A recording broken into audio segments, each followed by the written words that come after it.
Hi friends, ఈరోజు మనం pipe క్లీనర్తో ఒక క్యూట్ బియర్ కీ చైన్ ఎలా తయారు చేయాలో చూద్దాం. మొదట 2 బ్లూ కలర్ పైప్ క్లీనర్లు తీసుకొని పెన్సిల్ సహాయంతో బిగుతుగా రోల్ చేయండి. ఇలా 2 చిన్న రోల్స్ తయారవుతాయి. ఇప్పుడు మరో బ్లూ పైప్ క్లీనర్ తీసుకొని ఆ 2 రోల్స్లు లోపల ఉంచి వాటిని చుట్టి గుండ్రంగా చుట్టండి.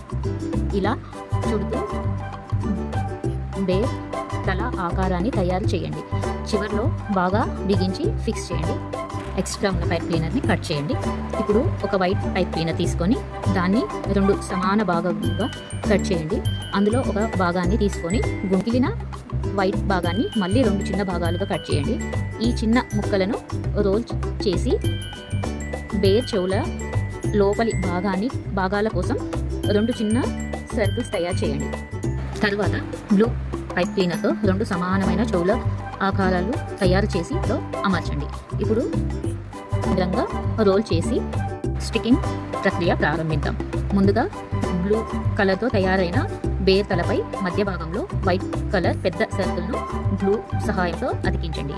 ఆ తర్వాత చెవుల లోపలి భాగంలో తయారు చేసిన చిన్న వైట్ సర్కిళ్లను అతికించండి.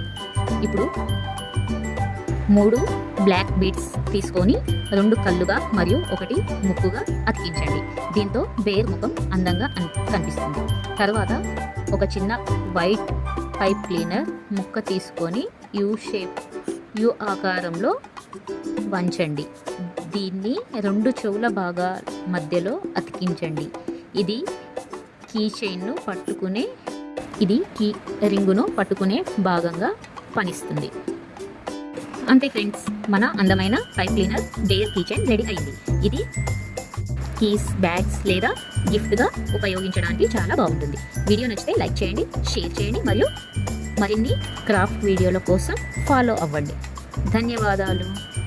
హాయ్ ఫ్రెండ్స్, ఈరోజు మనం పైప్ క్లీనర్తో ఒక క్యూట్ బియర్ కీ చైన్ ఎలా తయారు చేయాలో చూద్దాం. మొదట 2 బ్లూ కలర్ పైప్ క్లీనర్లు తీసుకొని పెన్సిల్ సహాయంతో బిగుతుగా రోల్ చేయండి. ఇలా 2 చిన్న రోల్స్ తయారవుతాయి. ఇప్పుడు మరో బ్లూ పైప్ క్లీనర్ తీసుకొని ఆ 2 రోల్స్లు లోపల ఉంచి వాటిని చుట్టి గుండ్రంగా చుట్టండి. ఇలా చుడుతూ బేర్ తల ఆకారాన్ని తయారు చేయండి. చివర్లో బాగా బిగించి ఫిక్స్ చేయండి. ఎక్స్ట్రా ఉన్న పైప్ క్లీనర్ని కట్ చేయండి. ఇప్పుడు ఒక వైట్ పైప్ క్లీనర్ తీసుకొని దాన్ని 2 సమాన భాగాలుగా కట్ చేయండి. అందులో ఒక భాగాన్ని తీసుకొని గుంటిలిన వైట్ భాగాన్ని మళ్ళీ 2 చిన్న భాగాలుగా కట్ చేయండి. ఈ చిన్న ముక్కలను రోల్ చేసి